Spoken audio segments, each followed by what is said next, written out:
नमस्कार विद्यार्थी मित्रांनो, मी बांडे केपी कोकले एज्युकेशन सोसायटीचे Sir D M petrol high school Sangamner येथे सहशिक्षक म्हणून काम करत आहे. आज मी इयत्ता 7वी विषय भूगोल यामध्ये प्रकरण क्रमांक 7 मृदा या पाठाची माहिती सांगणार आहोत. मृदा निर्मिती कशी असते, नंतर मृदा निर्मितीसाठी आवश्यक कोणते घटक असतात याची माहिती आपण पाहणार आहोत. मृदा निर्मितीमध्ये मूळ खडक, प्रादेशिक हवामान, जैविक घटक, जमिनीचा उतार व कालावधी हे घटक विचार घेतले जातात. या सर्व घटकांच्या एकत्रित परिणामातून मृदा निर्मिती होते. आता मृदा निर्मितीसाठी आवश्यक घटक कोणते आहेत? पहिला आहे मूळ खडक. प्रदेशातील मूळ खडक हा मृदा निर्मितीतील अत्यंत महत्त्वाचा घटक असतो. प्रदेशाच्या हवामानानुसार आणि खडकांच्या काठिण्यानुसार मूळ खडकाचे विदारण होते, म्हणजेच मूळ खडकाची झीज होते. मूळ खडकाचा भुगा होऊन त्यापासून बारीक मृदा तयार होते.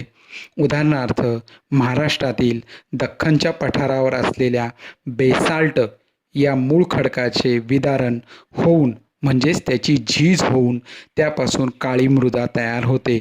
या काळी मृदेला रेगूर मृदा असे देखील म्हणतात. मित्रांनो, इथे लक्षात घ्या, मूळ खडकाची झीज होते, मूळ खडकाचे विदारण होते, खडक फुटतो, त्याच्यावर विविध क्रिया घडून खडकाचा पहिला जो मोठा आकार असतो त्याच्यामध्ये बदल होऊन त्याचं बारीक बारीक कणांमध्ये, खड्यांमध्ये, बारीक मातीत रूपांतर होते, म्हणजेच मृदेचे विदारण म्हणजेच खडकाचे विदारण होते आणि त्यापासून मृदा तयार होते. तर अशा प्रकारे महाराष्ट्रातील दख्खनच्या पठारावर असणाऱ्या बेसाल्ट या खडकाचे विदारण होऊन तेथे काळी मृदा तयार झालेली आहे. त्या मृदेला रेगूर मृदा असे देखील म्हणतात. दक्षिण भारतातील ग्रॅनाइट व नीस या मूळ खडकांपासून तांबडी मृदा तयार होते. आता मृदा निर्मितीतील दुसरा महत्त्वाचा घटक आहे प्रादेशिक हवामान. मृदा निर्मितीसाठी आवश्यक असणारा दुसरा महत्त्वाचा घटक म्हणजे प्रादेशिक हवामान होय. मूळ खडकाचे विदारण होणे हा मृदा निर्मितीतील पहिला टप्पा असतो. विदारण ही प्रक्रिया प्रदेशाच्या हवामानावर अवलंबून असते. प्रदेशाचे हवामान विदारण प्रक्रियेची तीव्रता ठरवते. एकाच मूळ खडकापासून वेगवेगळ्या प्रकारची मृदा हवामानातील फरकामुळे तयार झालेली पाहायला मिळते. उदाहरणार्थ, सह्याद्रीच्या पश्चिम भागात हवामान दमट आहे, तिथे बेसाल्ट या खडकाचे अपक्षालन म्हणजेच विदारण होऊन तेथे जांभी मृदा तयार होते. हा मृदेचा प्रकार दख्खनच्या पठारावर कोरड्या हवामानामुळे निर्माण होणाऱ्या रेगूर मृदेपेक्षा थोडा वेगळा आहे.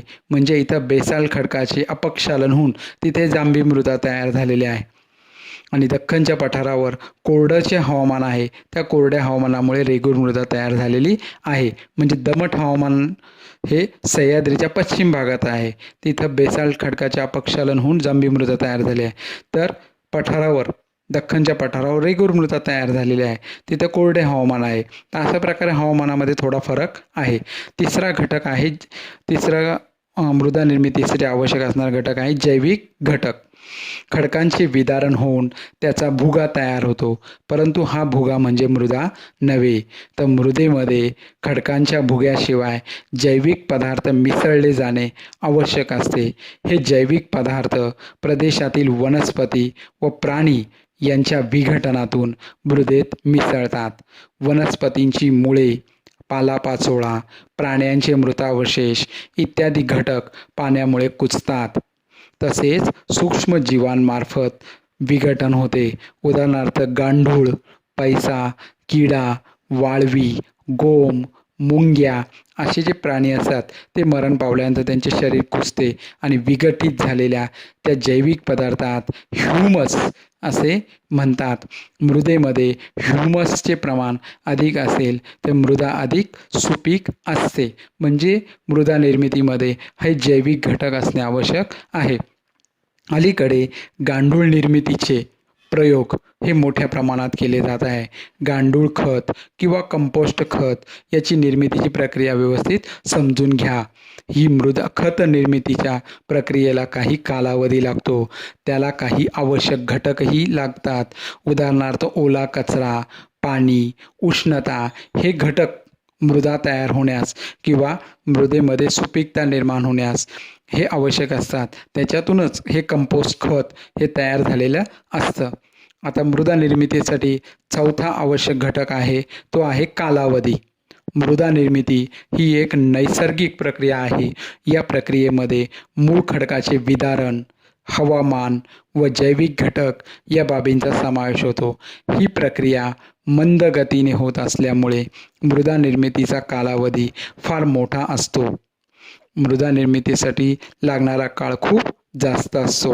उच्च दर्जाच्या मृदेचा 2.5 सेमीचा थर निर्माण होण्यासाठी हजारो वर्षाचा कालावधी लागतो.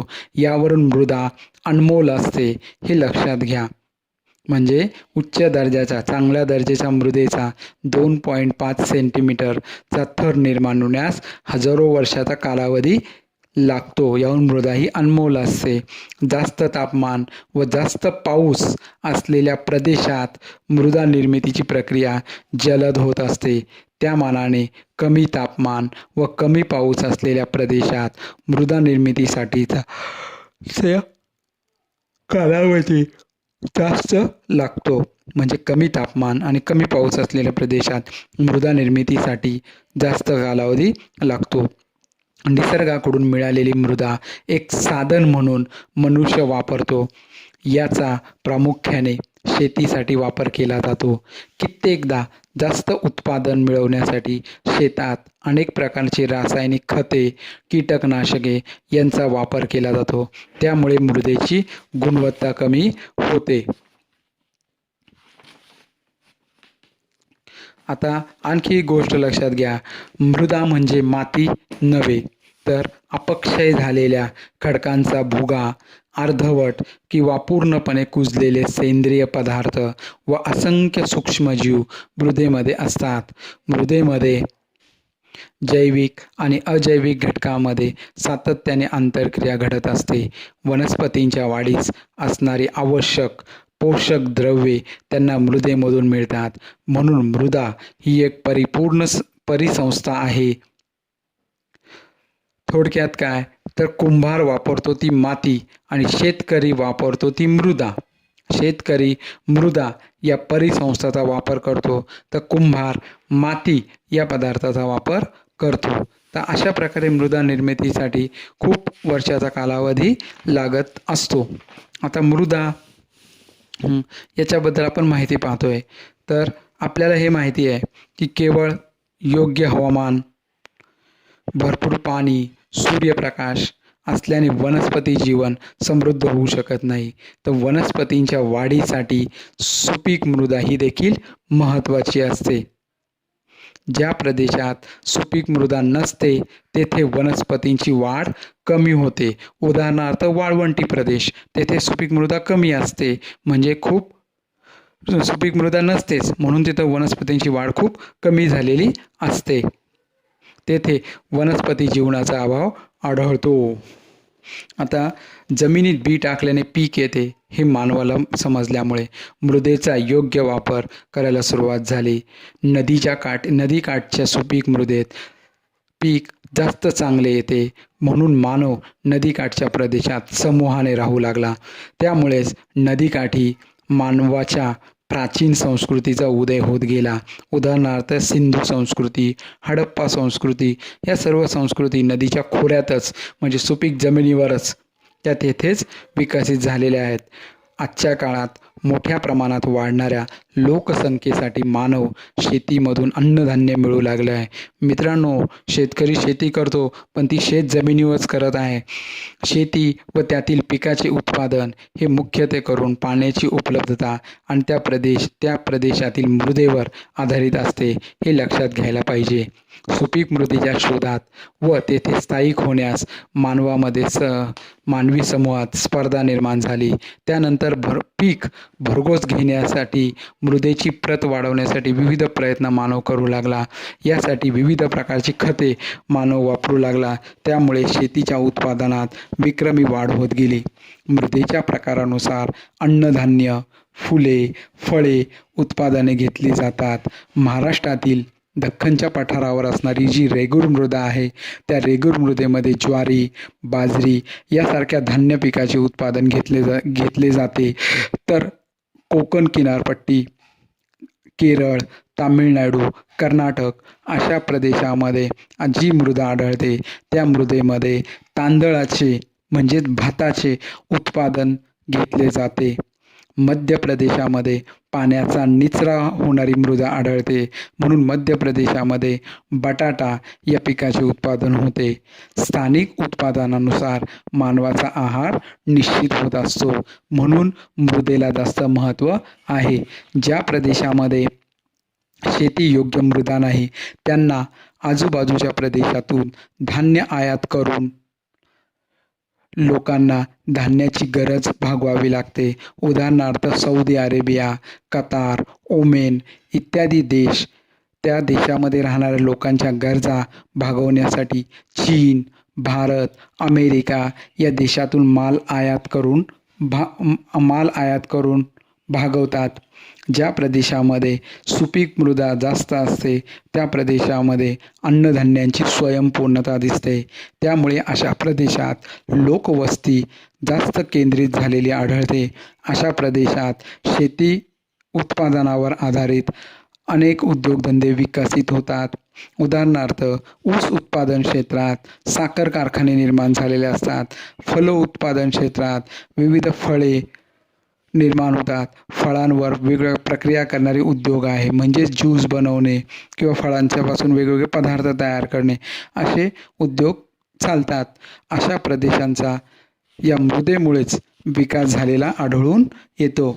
तर अशा प्रकारे आपण मृदा कशी निर्माण होते, मृदा निर्मितीसाठी किती कालावधी लागतो, त्याला कसे हवामान लागते, नंतर मृदा निर्मितीसाठी महत्त्वाचा घटक म्हणजे मूळ खडक, नंतर मृदा निर्मितीमध्ये दुसरा महत्त्वाचा घटक म्हणजे जैविक घटक जे असतात की ज्याच्यामध्ये अनेक ह्युमसचे प्रमाण असते.